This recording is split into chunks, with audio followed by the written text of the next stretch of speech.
There's just something about getting away to the Smoky Mountains. Step out on a hiking trail, zoom across a zip line, splash at water parks, shop till you drop, and say hello to the statue of our hometown hero, Dolly Parton. Discover the thrill of visiting the Smoky Mountains and reconnect with those you love the most in Sevierville, Tennessee. Learn more at visitsevierville.com. That's visit SEVIERVILLE.com. At FedEx, we're making reusable packaging our priority because Earth is our priority. Our goal is to be carbon neutral by 2040. We call it Priority Earth. FedEx, where now meets next.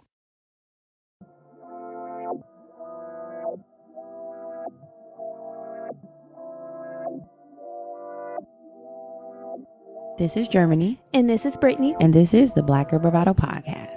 A motivating and encouraging podcast where we focus on building community amongst colorful women alike.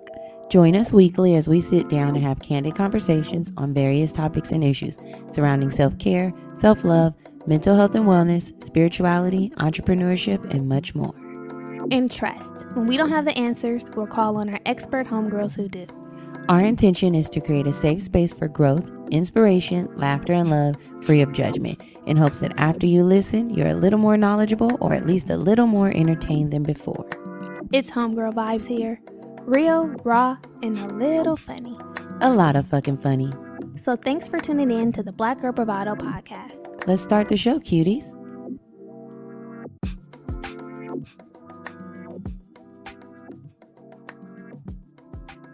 Hey y'all, welcome back. Welcome back, boo-boos. It's good to talk with y'all. Yes. It's good to talk with you. It's good to be here. Yes.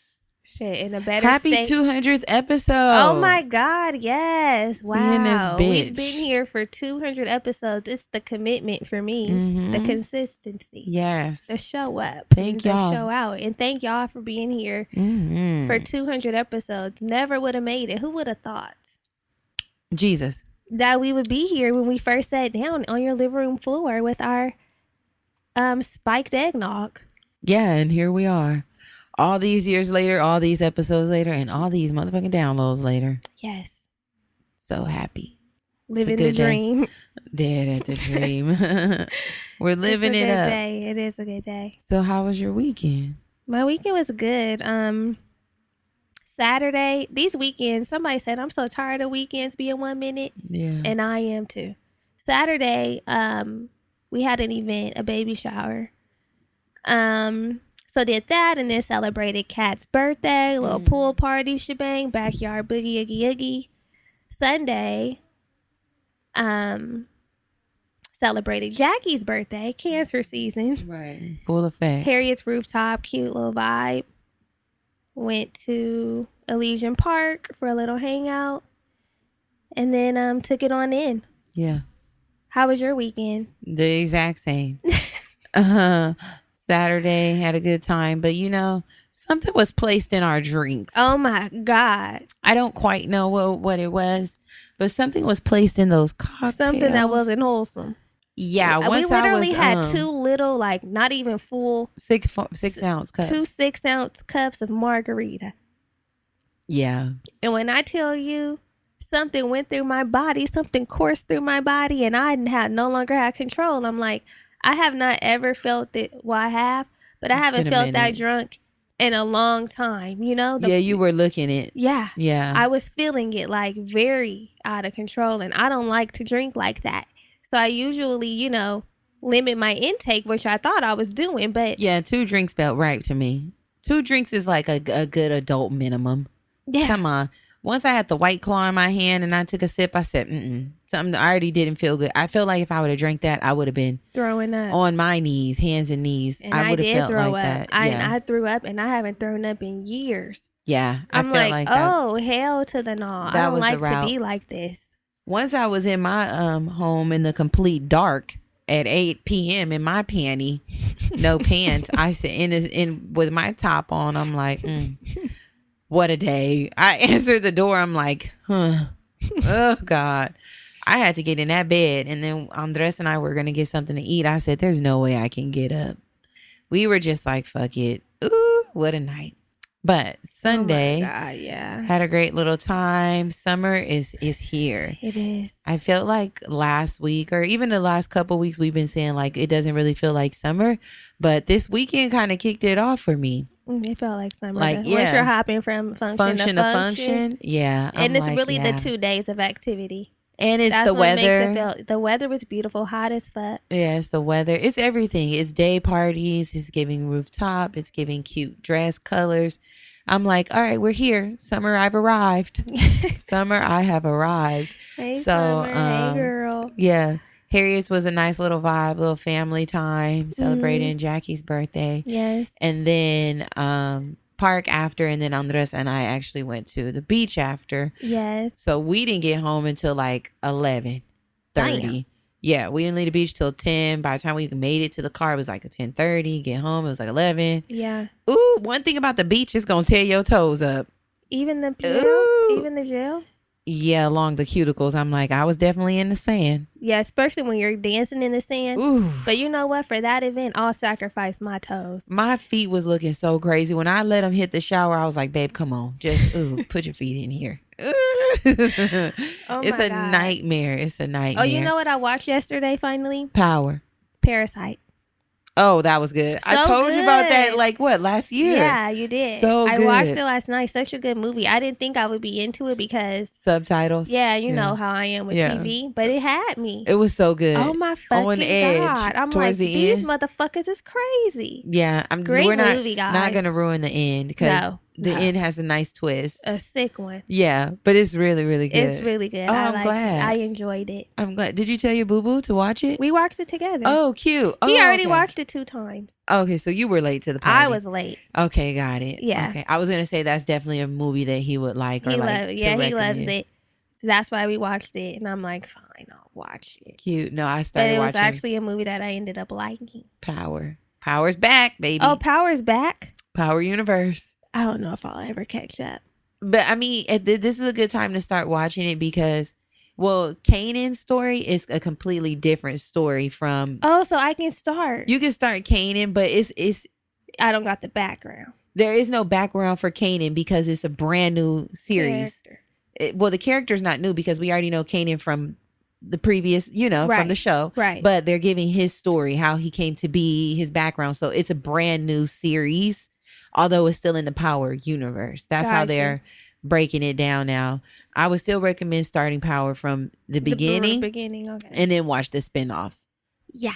I really want a Tommy spinoff. Tommy is a great character, but Kanan is good. Andres and I, we were like, Power tonight. We watched it last night. You know, we'd be thirsty for Yeah, the show. y'all be thirsty. But I did Mhm. finish Your Honor, Oh, yeah. which sick twist twist. on that one too. Yeah. I'm like, oh, is this coming back? What the hell? I love that. I'm waiting on Your Honor to start back. What's his name's coming back? What? The show, the pink. Oh, yes, That's baby. why I paid. I paid for Stars. So I already paid for Stars. I paid for it last night. night. We both don't need to be paying. We don't like You need to split that shit. Period. No. But when is that coming back? When is I think sometime this month. P Valley? P Valley, Ooh. yeah. Sometime this month, and that had me in a chokehold. So Yeah, no. I'm excited. Yeah, I had to renew my subscription last For night. Power. Yeah. I should have told you before. Yeah, you should have, because now they have my $9. Yeah. I'm like, damn. And I don't believe in giving the man unnecessary money. Right. Not when we can get over, baby. Yeah. So yes, the weekend was good. I'm Good ready for weekend. another jam-packed weekend. Yeah. I love it here. Although LA did have to go back under a mask mandate, indoor and outdoor, Yes. despite vaccination status. So Because there's variants. there's variants and the cases are rising crazily. So we're back in our mask. And y'all just, that's going to be so ghetto. I cannot imagine wearing a mask at the park. It just totally takes the vibe I think away. that's considered outdoor though.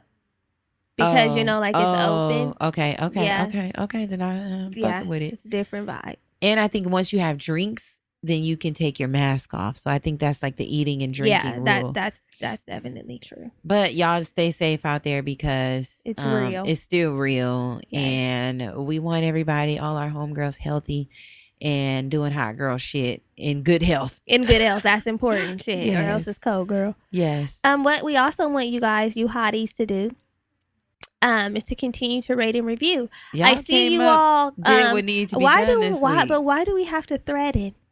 One mommy left a review saying she imagined me candy manning her ass, and if that's what it's gonna take for you to leave your rating and review, imagine me. Is that the song for Candyman? Kirk Franklin. Oh, imagine. Why would you bring Kirk Franklin in on a Candyman? Santana did. Santana really wants to work. I've been looking for you night after night. Now listen, I even fucked that Kirk Franklin up, baby. Oh that Kirk God. Franklin, I realize. Yeah. No, but seriously, he really wants to work with Kirk Franklin, Santana, and that's just crazy. Santana got to take that BBL Before we out. go back to the ratings and the reviews, I just have to say, now that I've been on TikTok, Santana and Carisha are gold. Their lives create some funny ass content. I love it. I love them. They go live on TikTok? Together. No, but people remake it on TikTok. So it's so fucking funny. Yeah, they're pretty funny. They're funny. Be like, Carisha girl, no. It's like not- Santana. Because what the fuck? Anyway. Yes, please continue to come through and leave your ratings and reviews. Just so we're clear, because I think there may have been misunderstanding, or maybe we forgot to say, but we're specifically talking about leaving the ratings and reviews if you listen via Apple Podcasts, because that's where you can and that's where they really count. But if you're an Android mommy, you can leave your review in the form of a screenshot and a share on social media. And a share. And a share. And a share. On social media. Okay, so let's read our review of the week. This one comes from JW21. She says, you know what? Why? I love Black people. I needed to hear this podcast not once, but twice. I might click on it and hear the word again while I go on a walk. Creating a positive routine was one of the things I was doing while on lockdown. It seems like since the world opened up and we outside, I lost control of my routine. I was at my happy moment. I'm choosing to go back to my happy moment. Keep coming with the homegirl big sister vibes. Period. And you know what? There's an honorable mention here for Taylor Dawkins. What'd she say? said at this point, oh yes, if you're a listener and haven't shared, reposted, or reviewed this gem of a podcast, then leave.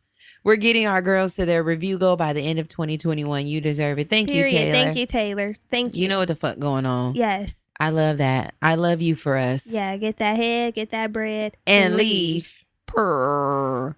So. Patreon. My God, my brain is all foggy. So, if you haven't already, please come join us over. Please come join us over on Patreon. It's our exclusive membership community. Y'all know what we're doing over there. There's bonus episodes. There's tons of goodies. Yes. We're switching to a one size fits all tier really soon this month. Hold us accountable. Please. I was thinking about that today. I said, let me do this. It's going to happen. Where you get everything for just one flat rate. So we're pretty excited about it. We want you to be excited about it. We have our playlist that just dropped, which is a vibe. Really good summer tunes. Yeah, very good summer tunes. That was my playlist for the weekend, and it will be my playlist for next. Yeah, I too listened to it all weekend. And we're going to be dropping our check-in and our Bravado bonus episode this month. So if you love us like you say you love us and you want more than just what we provide here on the main platform, then just tap in with us over on Patreon and see if it's something you need in your life, what you do. You do. So let's shout out our new patrons. We have Tracy. Hey, Tracy girl. And Bianca. Hey, Bianca. Who is a homegirl. Who is a bestie. A bestie. Shit. Love to have y'all. Yes. It's a pleasure. It is. Okay, so new week, new tea. Where we kiki with you and you kiki with we. So this is a portion of our show where we dish a little tea about things happening out in the streets, pop culture, and things of that like. Danny Lay revealed that she's pregnant. With child expecting. Which we already knew. We knew this because the world knew. The world clocked it. People been all in the comments talking about who's the baby daddy. She said she having that baby. The baby. She having Lord. The baby. That's the baby daddy, right? Of course. Yeah, it's him.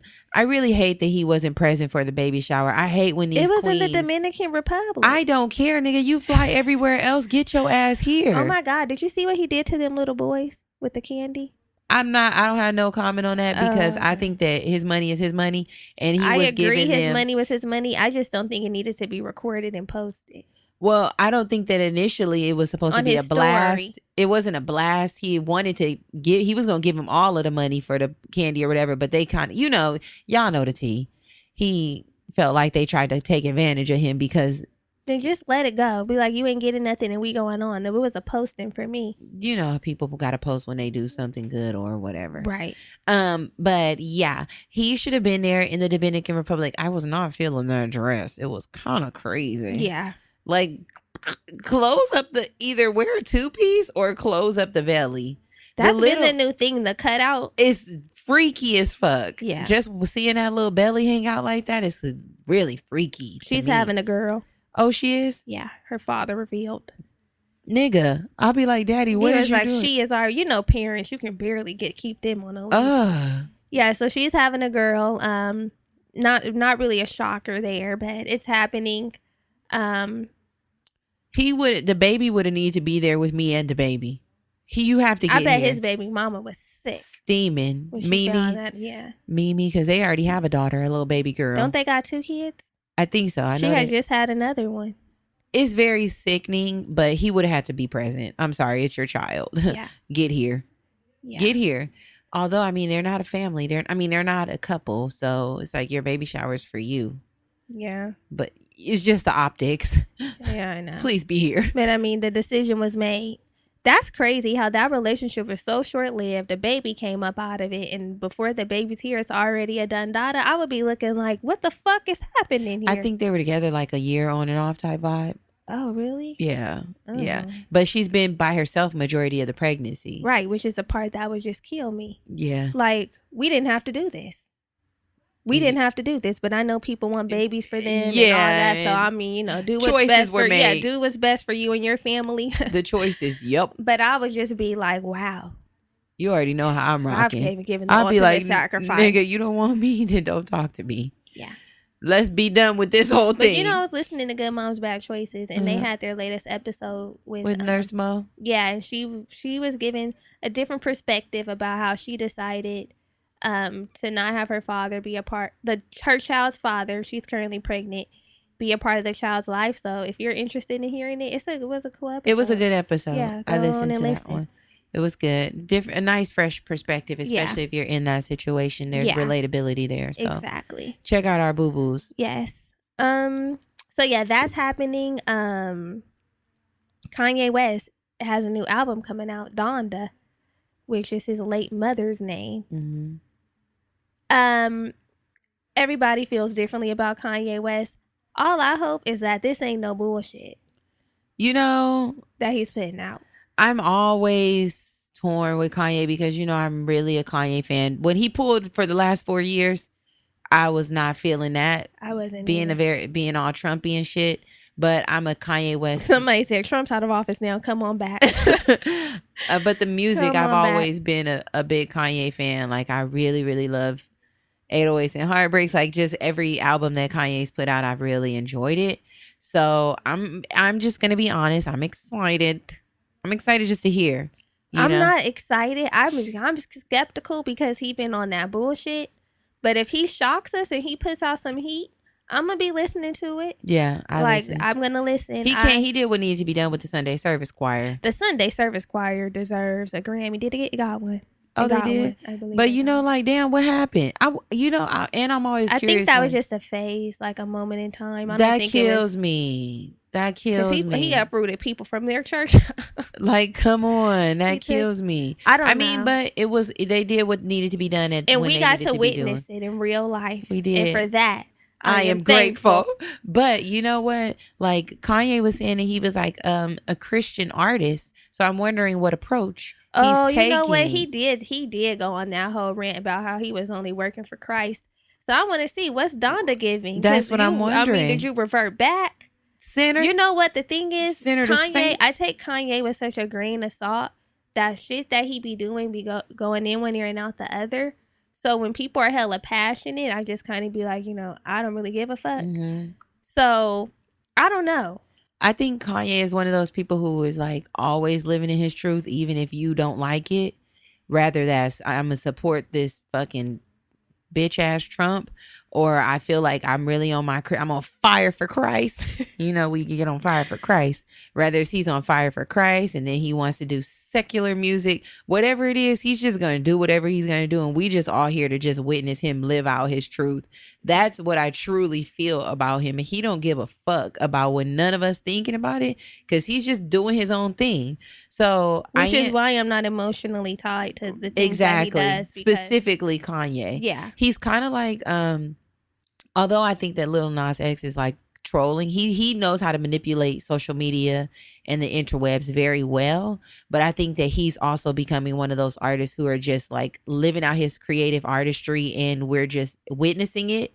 Like he goes from country to pop, to, you know, whatever it is that he's feeling at the moment. So Kanye is definitely one of those artists, and we'll give you some feedback when it drops. Donda. Yeah, he did the low key. Whoever's doing it, he's probably doing his marketing. The little low key marketing. You saw he was with Justin LaBoy?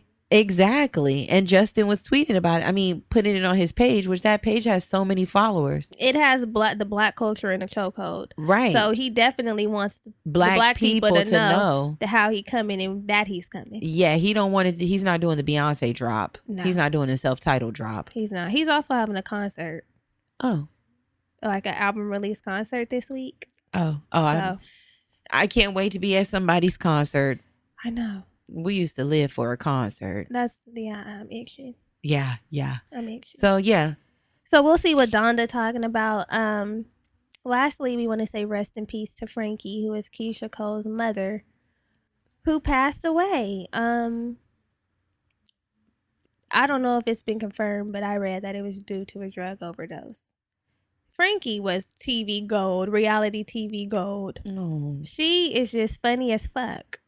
She was funny as fuck. So I was sad to hear that. Sad for Keisha, because I know that she really tried to help her mother, but that addiction. Ooh.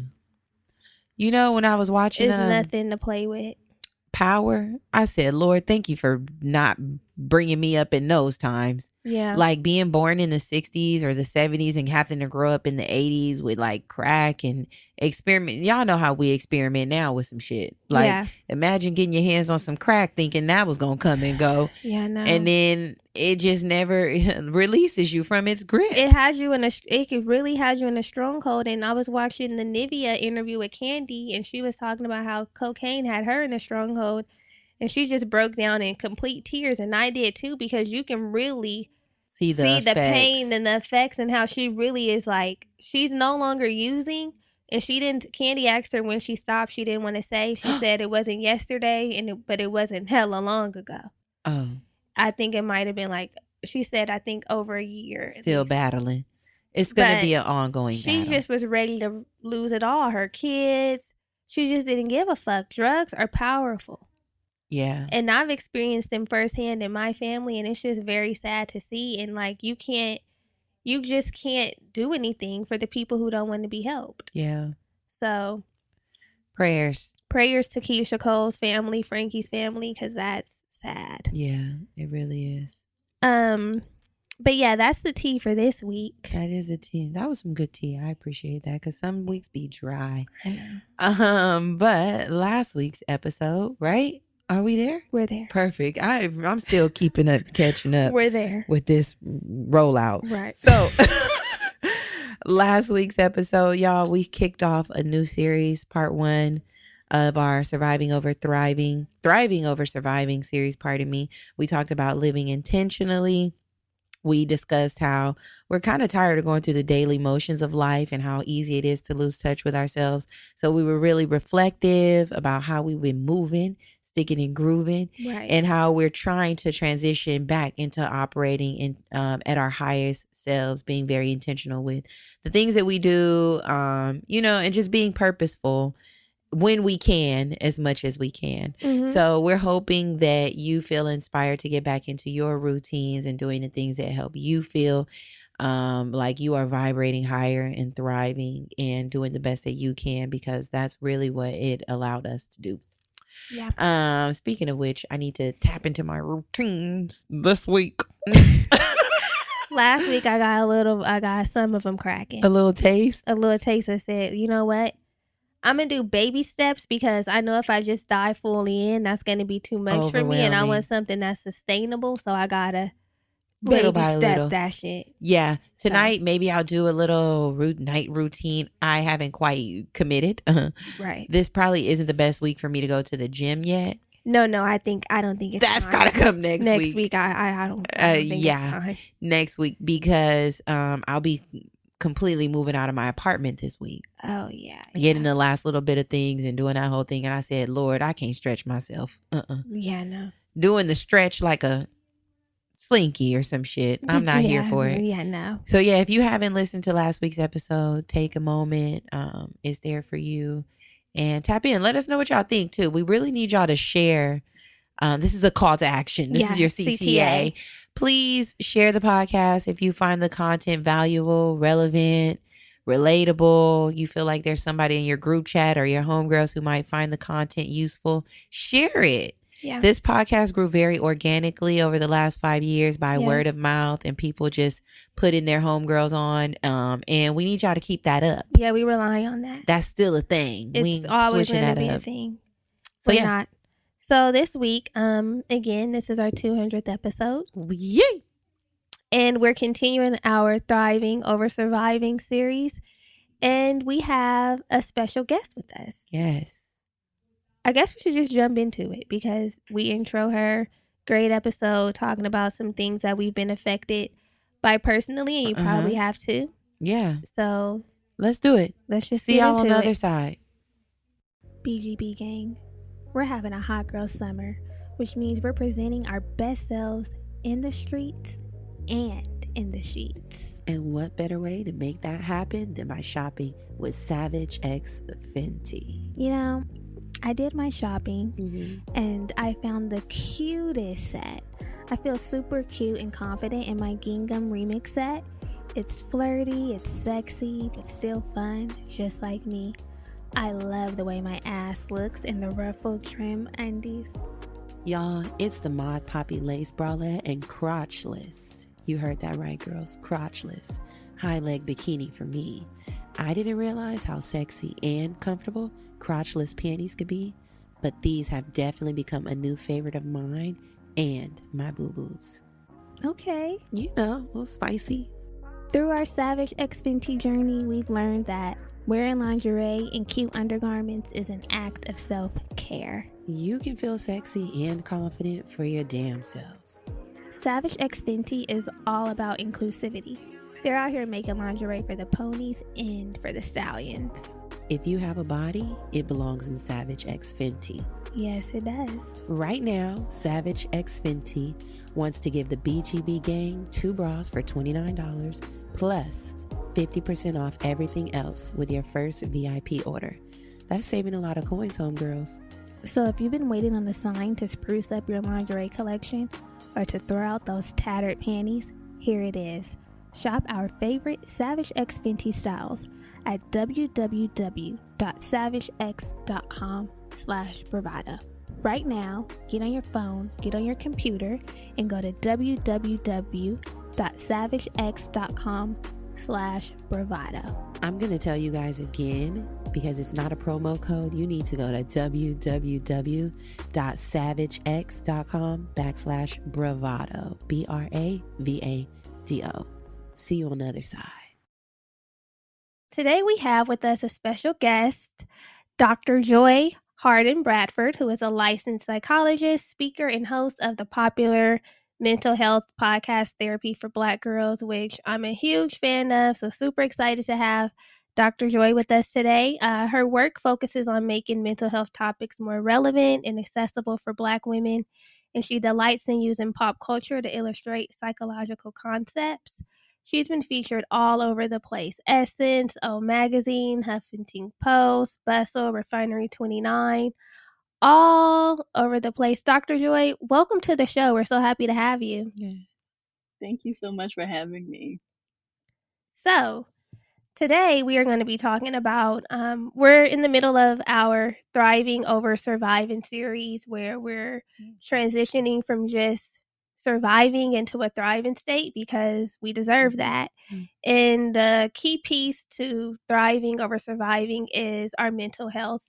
And therapy is a great tool to help address some of those mental health concerns. So you're the perfect person to speak with us and our guests, our audience about this topic. So how did you get into this field? Like, what was the spark that got you into therapy or being a therapist? Yeah, so I actually had the opportunity to take a psychology class in high school, and really just fell in love with the field. So I just thought it was so interesting. I'm somebody who is kind of naturally curious about human behavior and like why we do the things that we do. And so once I found like psychology, it was like, oh gosh, this is a perfect fit. Like you can do this as your work. And I actually thought that I wanted to be a professor. So I thought I wanted to kind of teach other people psychology. But then I had an opportunity to do a practicum where I like observed a therapist doing therapy and was like, oh no, this is actually what I want to do. And so since then, my background, a lot of my work history has been in college student mental health. And so, really helping young people or, younger Black women specifically to kind of really pay attention to their mental health and pay attention to things like setting boundaries and, how to really manage your emotions has been something that has been really important to Everything we need. Are you currently me. practicing therapist now? Yeah, so I do still have a very small caseload just because I really, really love doing therapy and I don't completely want to give it up. But much of my work now is, managing the podcast and those kinds of things. Love when we can completely transition over to the entrepreneurial side of it because, being a therapist is admirable. It takes a lot of energy. What is the difference between therapy and a psychologist and a psychiatrist? Can you explain that? This is a really good question because I think a lot of people, when they start looking for therapy, get really confused about like what all these different letters are behind our names, right? And so, a psychologist, which is what I am, is somebody who typically has a doctoral degree. So you can either have a PhD or a PsyD, which is a doctor of psychology. And those are typically people who have gone to school for probably 4+ years and have a terminal degree in the field. But they typically will do things like therapy or assessments or psychoeducation, like those kinds of things. A psychiatrist is somebody who's actually gone to medical school. So these are people who can actually prescribe medications. Sometimes they do also do therapy, but primarily they are looking at, like medication and like helping you to kind of manage your mood or manage whatever your symptoms are related to medication. So with that process, like, I know there's some people who just feel like they know their mood is off and it needs to be regulated and they just want to go straight to meds. What is the process? Do you have to speak with a therapist first, or can you just go straight to a psychiatrist and say, give me some meds? I know that I need them. Yeah, so you can go straight to a psychiatrist. Now, the psychiatrist will still talk with you about what's going on and make an assessment about whether they actually think that you need medication. So just because they can prescribe doesn't mean they always will. Depending on what's going on with you. And the research has been really consistent that for a lot of things, the combination of both medication and therapy are what's going to best help you. So even if your psychiatrist does say, okay, I'll give you this prescription to help manage whatever symptoms you're having, they might also suggest that you work with a therapist in conjunction with taking the medication.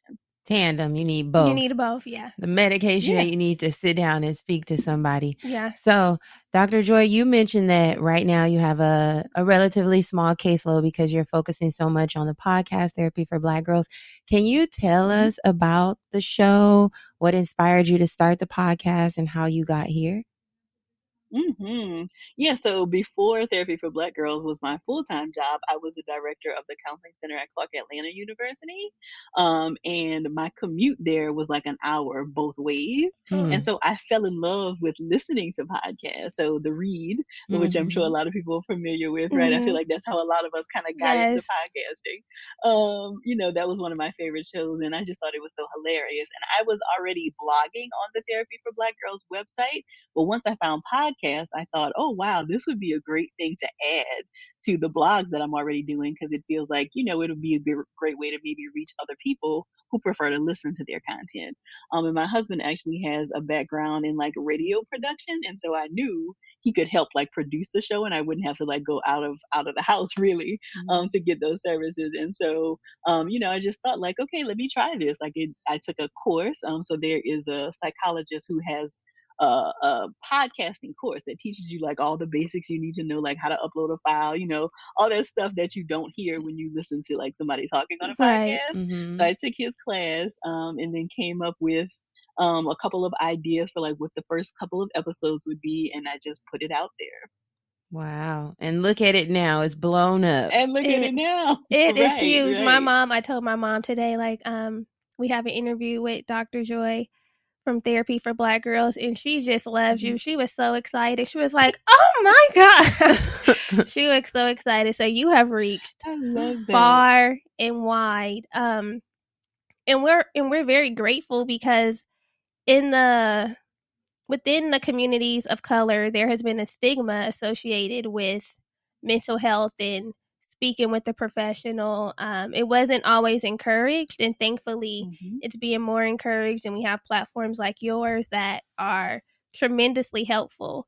So with that stigma still being a thing, is there a certain approach that you take when you're speaking with women of color when it comes to mental health?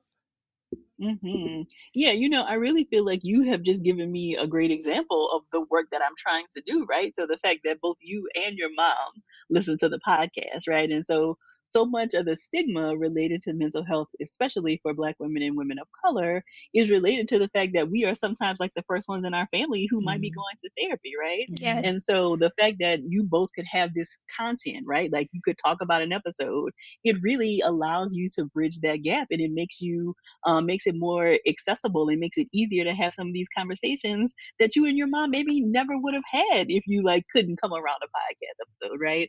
And so I really love that people use the podcast episodes in that way. So maybe there's a conversation you want to have with like your mom or your aunt, and you don't quite want to say it, but you could say, oh, did you hear this latest episode? Dr. Joy's talking about like boundary setting. And then it opens up this whole conversation, and you're really kind of focused on the content as opposed to maybe directly saying like, hey, I don't like it when you do this thing, right? When you get to that place. But you can start with the podcast episode. And so I think that really has done some incredible things in really breaking down that stigma. I think also one of the big things, or the main factors that has led to stigma in our community, is like religion and spirituality. And so I think for a very long time, people felt like, if you needed to talk to a therapist, that meant you weren't praying hard enough, or that you had a weak relationship with, whoever you are, whatever faith community you're a part of. And we, of course, know that that's not true. And so I think the more we have conversations about this, I'm really excited and encouraged to see so many like faith leaders bringing therapists into their congregations to have a conversation about mental health. So I really think the more that we talk about it, the more we kind of chip away at that stigma that still exists. Definitely. Yeah.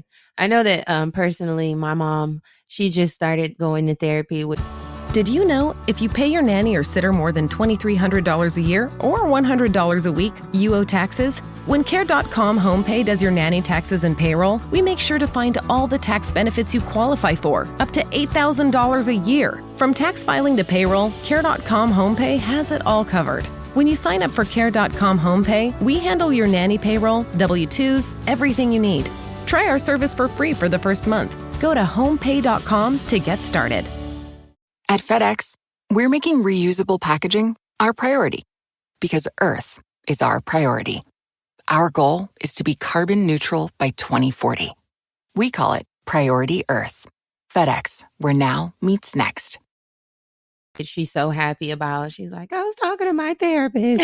And I'm like, girl, I'm glad, because we all need someone to speak to about it. But I feel like currently millennials and people who are a little younger are a little more open to the idea of therapy, just because we are growing up in this more progressive forward conversation, or around conversations and dialogues around mental health and mental wellness and self-care where our parents are like kind of just get into the party. And, you know, it's really nice, like you said, that we have these opportunities to talk with mental health professionals and open up the door and bridge the gap so that, you know, it creates a better dynamic between our parents and I to talk about tough conversations. You know what I mean? Like she's talking about things that she's healing from and I'm sharing my opinion with her. So, you know, it's really, really a beautiful thing to see how far we've come with like mental health and wellness. Yeah. I'm here for it. And that's really what we want to talk about today. A lot of the times what drives us into therapy are our relationships, and it can be like platonic relationships, parental relationships, a lot of the time like romantic relationships. And in order to thrive, there are some things that have to be like unpacked and uncovered and healed in those relationships, which a therapist is the perfect place to have those conversations, because sometimes we don't know why we do the things that we do. And I've been to a therapist. I want to find a new one because through our sessions, I realized that that therapist wasn't a good fit for me, but some things were uncovered for sure. Some questions that I had, and we started with childhood. It started with parental relationships, and I'm like, here we go. So we want to talk today about father wounds and mother wounds, because we feel like once we address those, we will notice like a turnaround in the way we show up for others and how we can communicate to other people for them to show up with us. So in your conversations and through your work, have you noticed like a lot of people are faced with father wounds and mother wounds? I think that a lot of people are, but not everybody, right? And so when we talk about like this language around like mother wounds and father wounds, what we're really talking about is like ruptures in those very early relationships. And so, of course, that can be with your parents, but it also could be with whoever your early caregivers were, right? So when you're a baby and there's no, there's no language, you're really depending on your caregivers to kind of do everything for you. And so the way that that relationship develops and whether you feel secure and attached in that relationship really can dictate and kind of determine what your relationships will look like in later life. And so when we're talking about there being wounds in some of those early relationships, that's what you're referring to. So definitely, that does come up for a lot of people. What would you say are some examples or some symptoms of having these like parental pains, even if we don't have to call them wounds or ruptures or whatever, you know, mother pains, father pains? What would you say some symptoms or some examples of these wounds would be? So sometimes like the parent was completely absent. And so we know that, not having some of those people there in early life can really cause some difficulties later in your life with like attachment and feelings of abandonment. So that's one. Having a caregiver who was kind of checked out. So maybe they were physically there, but like were always working or always preoccupied with other kinds of things. That's something else that we will sometimes see. Also, parents or caregivers who have been abusive in lots of different ways. So whether that is physical abuse or verbal abuse, you will also see some ruptures in relationships related to those kinds of dynamics. Some deep shit. I I've mentioned on this podcast before how I definitely have acknowledged that I have father wounds because my father was absent for the majority of my life. He just came back into my life like a year, over maybe going on 2 years now. And it's funny because I was listening to your podcast with the therapist. I believe his name was Nick, who was talking Nick about Hardy. father-daughter relationships. And that was such a good conversation because he was talking about how we have these expectations for our parents and we expect for them to be met and they're not. And then in adulthood, when your parents sometimes re-enter, you still have that expectation and you're like, okay, so you're here now. That's how I felt. I'm like, okay, you're here now. You've re-entered. this is how I'm expecting you to show up. And I was let down. And I like how you said that you have to like release that expectation and figure out the best way to heal. So my question to you would be, what are some ways that we can work on our healing when we realize that an expectation that we have for a parent is not going to be met?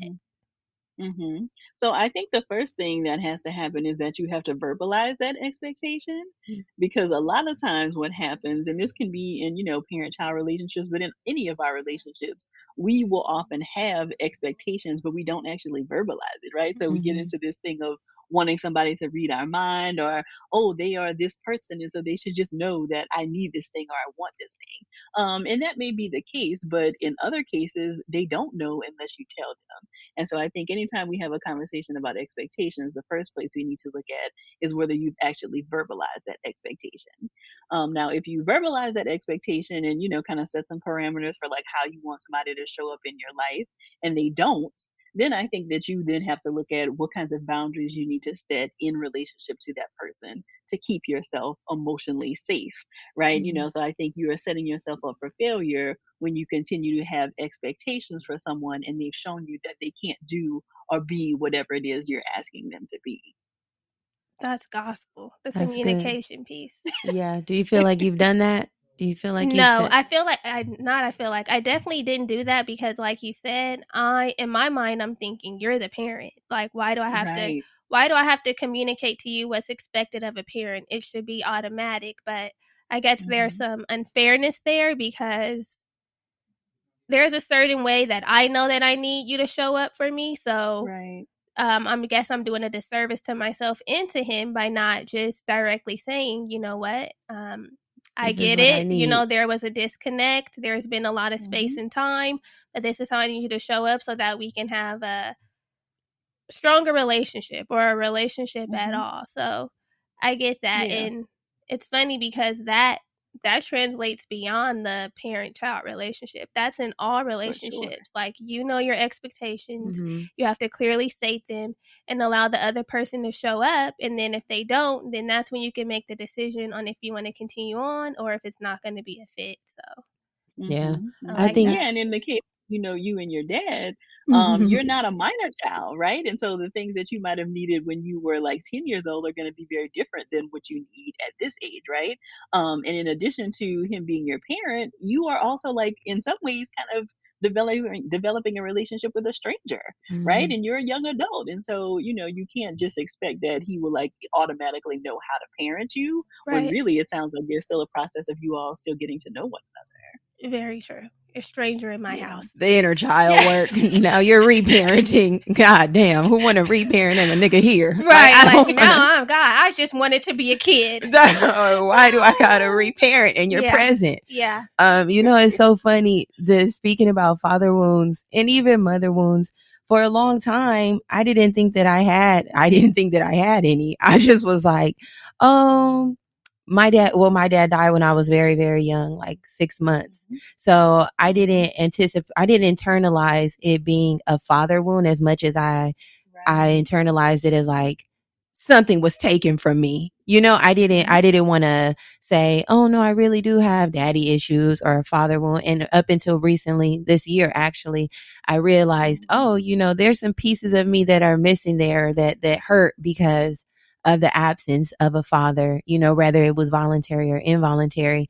And the more that I grow and mature, I'm even noticing I have a really great relationship with my mom, but then there's also some pieces in our relationship that have a pain for me, I guess, a little bit. I'd like the way you mentioned it, called it rupture, like little hiccups, because my mom is her own person and she's healing and doing her own work, right? And then there's these pieces in our relationship that have trickled over into and impact me the way that I mature and adult am just in general. And I've noticed that like I'm like pretty fearful and afraid to do certain things because of my mom, and I'm learning to kind of cut that little umbilical cord that keeps us that keeps me so reliant on her and her nurturing the way she's mothered me. And I had this recent interaction or recent experience where I moved, but I didn't want to tell my mom that I had found a place and I was going to see it because I was afraid that she would tell me not to go or not to do it. And I've noticed that within my own mother wound or whatever we want to call it, that a piece of my healing and growing is learning my autonomy or learning my independence away from like my parent. Have you noticed that, or does that seem like something in the mother wound category? Well, I mean, I think mother wound or not, that feels completely developmentally appropriate for where I assume you are in life, right? So I don't know your exact age, but 32. kind of okay. So I'll be 33 soon. 17, 18 through like our early, 30s is when we are kind of becoming like who we're going to be, right? And so, whether there has been a rupture in that relationship or not, you are kind of developing separate from your family. And so definitely, given this kind of a family history, I mean, of course, mom is not here, but I'm sure that there is lots of anxiety and grief and lots of different things that developed as a result of the loss of your dad, right? And so, of course, her parenting may have been a little bit more anxious because she suffered this huge loss and was also colored by grief. And so, I am sure that those are difficult kinds of things. And I hope that y'all can have that conversation, right? Because I think it's very telling for you to like be able to recognize for yourself, like, I'm anxious about telling my mom this, and why should I be, right? So you kind of doing what you need to do for yourself. But I also think it's an opportunity for you to talk with mom about, hey, I've noticed this thing comes up in our dynamic and I want to talk about it, and given that mom is in therapy, now may be a great time to try to have that conversation. Yeah, that seems like it makes it easier. It's like you understand now. You're getting healed. You should speaking with someone. Because I just want to say, girl, I didn't. That is how I told her. I said, girl, I couldn't tell you, child. I just had to show up. I just had to do what I had to do, honey, because you were gonna stress me out. As soon as I told her where, she was like, oh no, that ain't no good over there. That ain't no good. You don't want to be over there. And then I'm like, look at me here. Yeah, and it's fine. And it's fine. And I'm doing great. And something else was funny. My grandma did the same thing. She was like, I just want to ask you. So my boyfriend's name is Andres. She was like, is Andres moving in? Has he moved in? And I wanted to say why. Right. I wanted to say, you guys, I'm 30, about to be 33. Just leave me alone. Right. If he is, so what? I said no. She said, oh, thank God. I know she's older school. She she don't want me shacking, but dang, I want to be like, stay out of my business, y'all. And that's that through like my learning and doing the work, I've been able to have some grace by looking at family history and realizing like where the roots come from when it comes to mothers, because my mom's in therapy too, and she has been like, she talks to me about most of her sessions. I'm like, okay, I'm here for it because I'm learning more about you through like, her sharing that. So I'm thankful that she wants to share it with me. But I'm learning more about like her relationship with my grandmother, her mother. And it allows me to have more grace because it's like, this was the deck that you were presented with, right? And you still were a great mother. But I can see why like some things were the way that they were. And it makes me have more grace for my grandmother as well, because there's roots there too. So we can acknowledge that there's work that we need to do, and there's some things that like we didn't prefer, but also have grace at the same time, which I think everybody deserves. And it also helps us have better relationships because nobody is perfect. Like when you become a parent, you don't just have all the answers and all the tools to raise up perfect children. Like everyone's going to make mistakes, but and you don't just stop being your own person. You just don't. I feel like that's another thing. We just look at our parents as like just my parent. You are not your individual self. So you need to show up ready to go, healed, whole, whatever you got to do to fix it so that I'm not impacted by it, But ultimately, I think we could just acknowledge that we're all going to fuck somebody up and we've all been fucked up. But thankfully, like there's like opportunities to unfuck ourselves. Yes. And I'm wondering, like, okay, so I love the suggestion you made, or the thing you touched on in the beginning where you said, like, we can present something like a podcast episode to open up the floor for conversation. But what are some other tools that we can use to intro these difficult conversations that we want to have with our parents, to let them know, you kind of have me messed up, or I don't like when you do this, or we need to address this so that we can have a healthy relationship moving forward, because there's tension here. There's so many broken mother-daughter, father-daughter, mother-son, like, relationships. And I know that we have these yearnings in our heart for, like, them to be better, but some of us just don't know where to start. So, like, what are some ways, if you can offer any, that we can, like, start these conversations to move towards healing? So I just want to go back to the conversation around grace and like really um pay attention to that, because I think that that is so important. And I think you have to be careful though, like it is a both and, right? Like you can acknowledge that there are some ways that maybe your caregivers or parents really, hurt you, right? And that's incredibly painful. And you can understand the context, right? So getting some of this family history and understanding like, oh, this is why they did the things that they did, so you can understand the pain of the relationship maybe your mom had with her mom, and now see like, oh, okay, I see where that comes from, but that doesn't necessarily lessen the pain that maybe was inflicted upon you. So I think there's a way to kind of hold both of those things, and being able to have those kinds of conversations can ultimately lead to some healing. So I just wanted to underscore that part because I think it's really important. So to your current question though, of like how can you have some of these conversations, sometimes it might not need to be a conversation. Sometimes you may just need to move differently, right? So when we're thinking about like boundary setting, if you are kind of feeling like, okay, mom is calling me all the time, or auntie is calling me all the time, then you just start answering less, right? So it doesn't always have to be like this huge conversation about all the ways that you've hurt me. Sometimes it is really just about you kind of restructuring your boundaries. And the other thing is that I think you cannot take on all of the responsibility for how the relationship might look different, right? So and this happens a lot when like we go to therapy, and but our parents and grandparents don't want to, is that you learn all of these new things about yourself and you want to like dive into all of these conversations. But if they have not done the work, or are not at a place where they can have those conversations with you, then you will maybe get a little frustrated because you'll be trying to push up against a wall that's not going to move. And so, if you feel like they're open to the conversations, then you can use something like a podcast episode or a blog post or a social media post or a book that you find, right, to kind of say, hey, this made me think about like our relationship. I wonder if you have some thoughts about it, or can we make some time to talk about it? But sometimes they are not going to be ready to go there with you, and it is no fault of your own. They're just not ready. So we have to take accountability for ourselves. Yes. And not be so quick to try to fix, as opposed to implement the boundaries that we need to keep ourselves safe and secure. And not, I want to say, have people have us fucked up, but that'd be me. Yeah.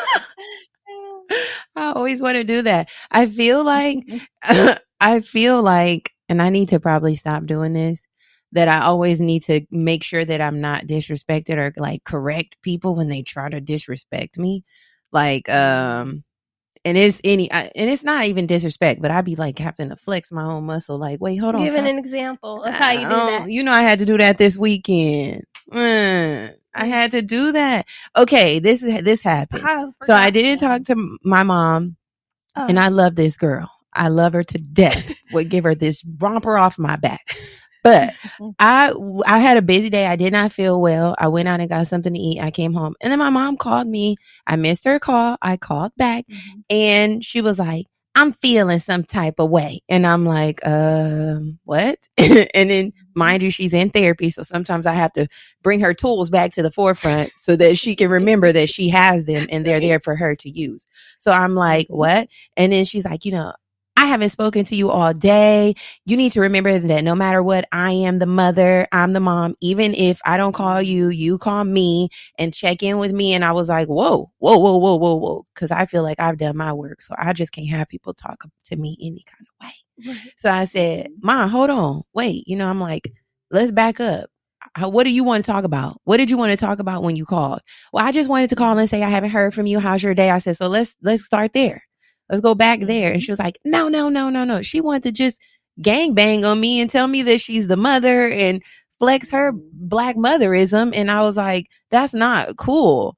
And I feel like I'm getting to this age where I have to be like, take away the mother-daughter. Like, we got to be woman to woman. Like, I don't want, and I don't know if that's a matter of just growing pains and understanding that I'm maturing and that the mother-daughter dynamic, I love it so much. I love my mom. We're like besties majority of the time.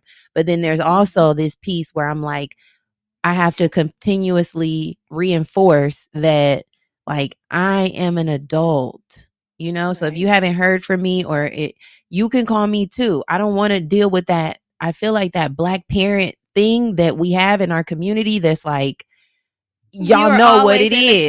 Yeah, you're always in a child's place. And it's like, I'm actually not in a child's place. I pay adult bills. Yeah. They come in every month and I'm paying them.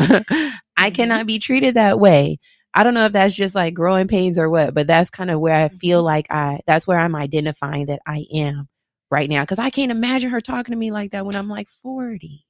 Yeah, and I think it will be up to you to kind of keep reinforcing that boundary, right? So you started the conversation then like, hey, this is not okay with me. And so every time she tries to do that, you will have to keep reminding her like, this is not okay for me.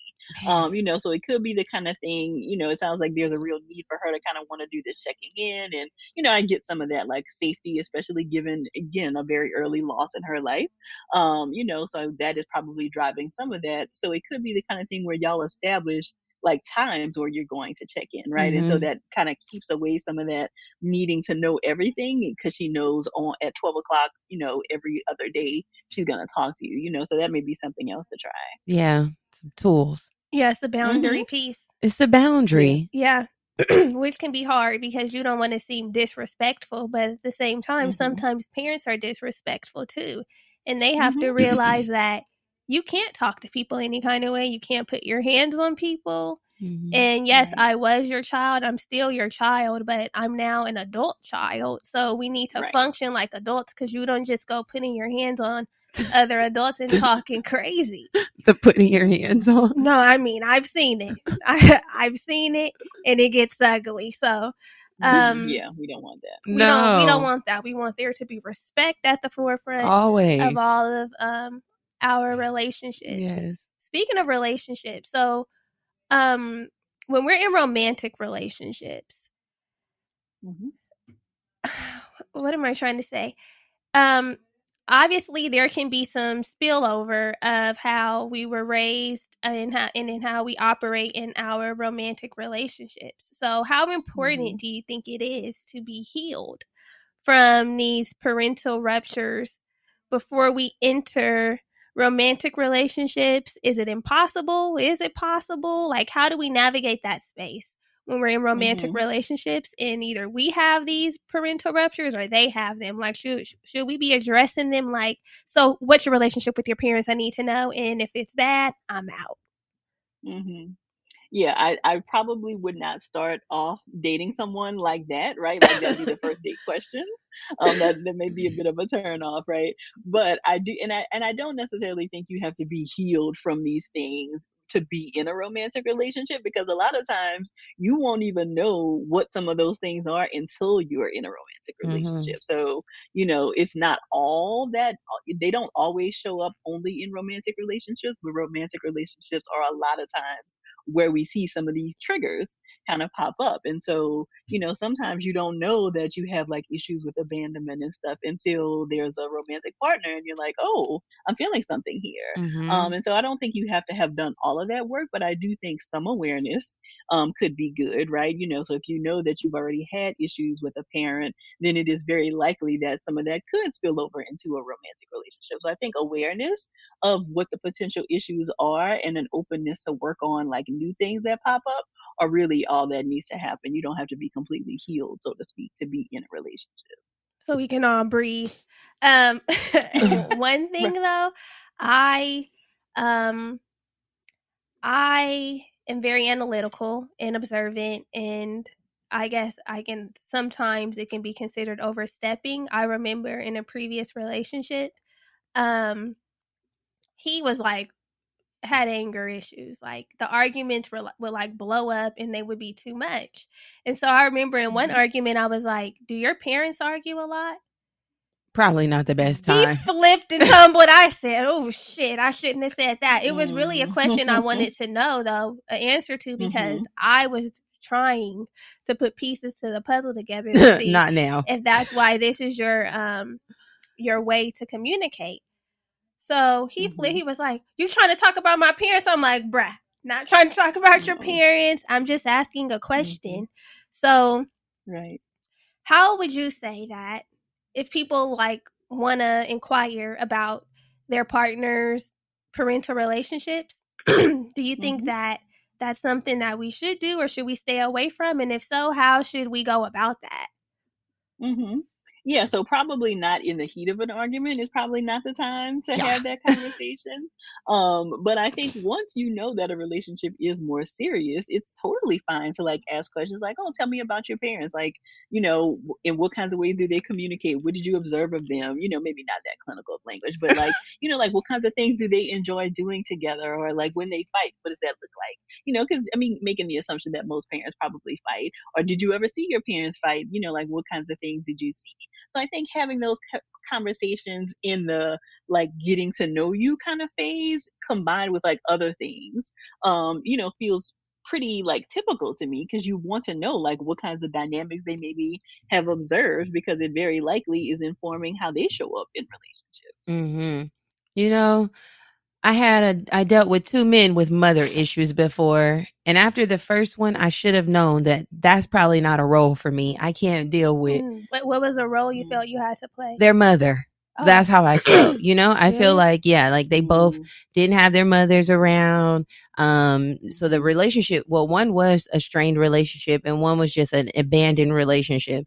And being with men who are very, they were sensitive, I would say, very attached and tuned with their emotions, and then not having that mothering relationship early on, someone who would be there to offer that like gentleness and nurturing, then growing up without it and getting to all of this, I said it's too much, coming to me. So, I mean, personally, that when I recognize somebody has some little mother issues, I'm like, ooh, this might be challenging.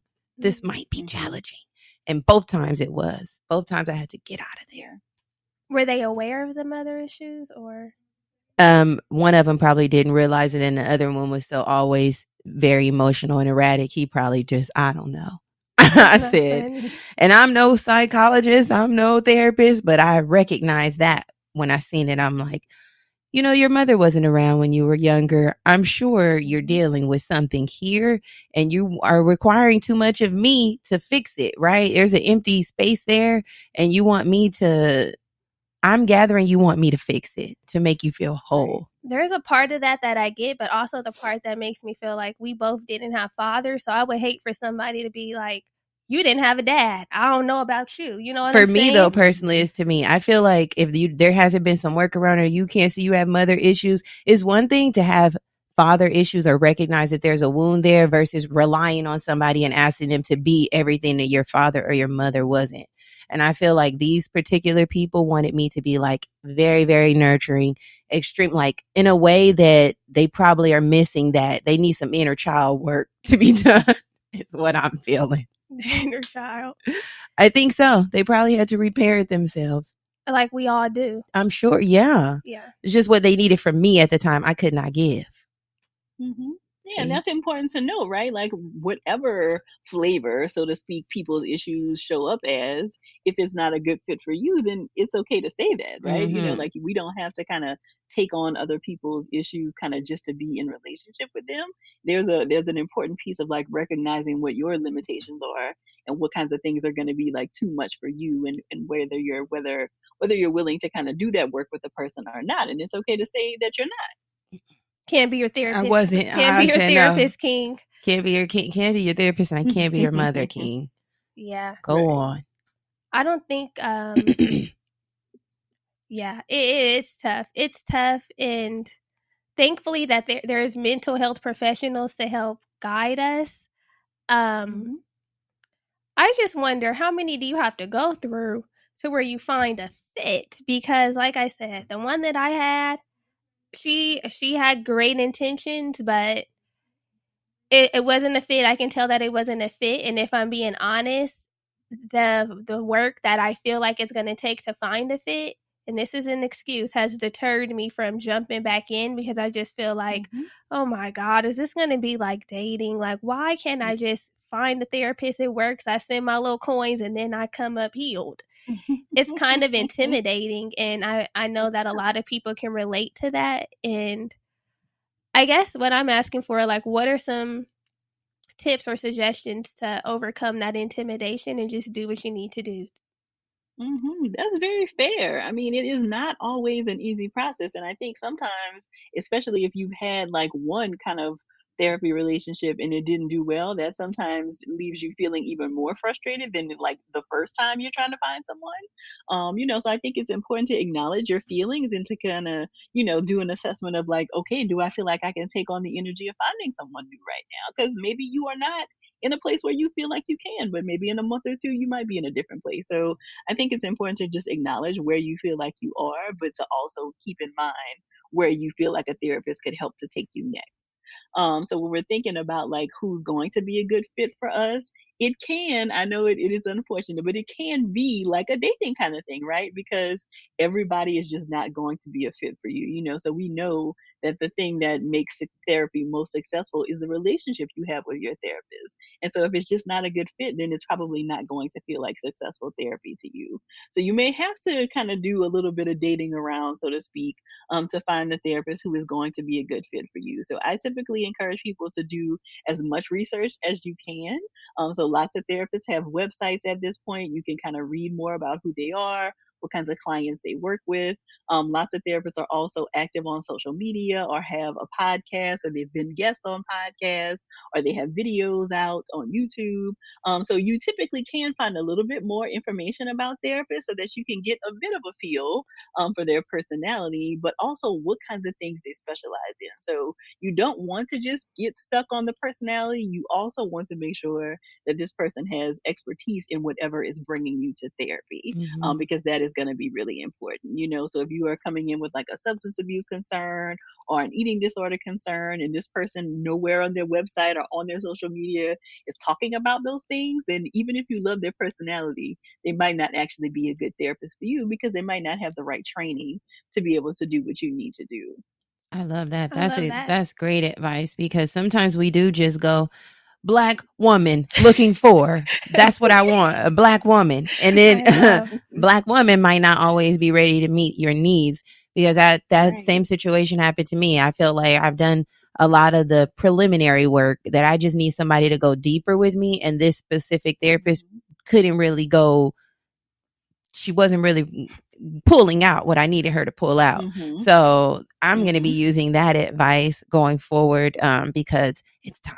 It's I time for me know. to get back Mm-hmm. in there. When I was listening to the Yeah. father-daughter episode that you did with Nick, I was Mm-hmm. thinking, what about a Black man therapist? That might Mm-hmm. be something to explore. I've been keeping my heart set on Black woman. Black woman, you need to know Mm-hmm. how I feel. You Mm-hmm. need to be able to relate. I don't want to have to explain nothing extra to you. I just Mm-hmm. want to get down to the business. But Mm-hmm. I liked what that brother was talking, and I said, maybe I should Mm-hmm. open up my mind to consider having a Black male therapist, because I do love the male perspective. And I mean, I can try it out. It doesn't mean that I would love it in that setting, but it doesn't hurt Right. to explore and see like what I can gather from it. So I Mhm. appreciate you Yeah, for and I think having that him that's on. important, especially if you know that you're coming in with like relationship concerns related to your dad. there are things that are going to likely happen between you and a Black man therapist that would not happen between you and a Black woman therapist, right? So generally we're all, trained in the same kinds of ways, but there is something about like the dynamic, right? Like who we show up in the room as. And so when you're sitting across from a Black man and you know that you already struggle with some issues related to your father, there are likely things that are going to come up in the relationship between the two of you that are going to be great for you to be able to work through. So I do think it's really important to kind of keep your mind open to, wow, this is what I thought I wanted, but this person actually activates this other piece that is really important for me to work on. Yes. Okay. We're in the directory now. Black man. Just black man. Black. Bring your credentials. Therapist. Yeah. And Black with credentials. I love to see the Black men in mental health. We had a Black male therapist on our show before, and he provided us with great insight. So all of the Black mental health professionals killing it. We love you. We need you. Like, keep going, keep working, because it's essential work. It's essential, and it's life-changing. Yes. And Dr. Joy, thank you so much for all of the insight that you've provided today, the work that you're doing with Therapy for Black Girls. Let our homegirls know where they can find you, how to get a hold of you, touch in and tap in with you. Absolutely. So you can check out all the work that we are doing at therapyforblackgirls.com. You will find the directory there that you heard us talk about, as well as our weekly podcast that drops every Wednesday morning. We also have a community within Therapy for Black Girls called the Sister Circle. So for people who want to dig a little deeper into these topics or really get the support of other sisters, you can join us in the Sister Circle as well. Love that. Love that. Again, thank you so much, Dr. Joy. We appreciate you and the work that you're doing. Please keep going because we need it. Yes. Thank you so much. Yeah, well, thank y'all for having me.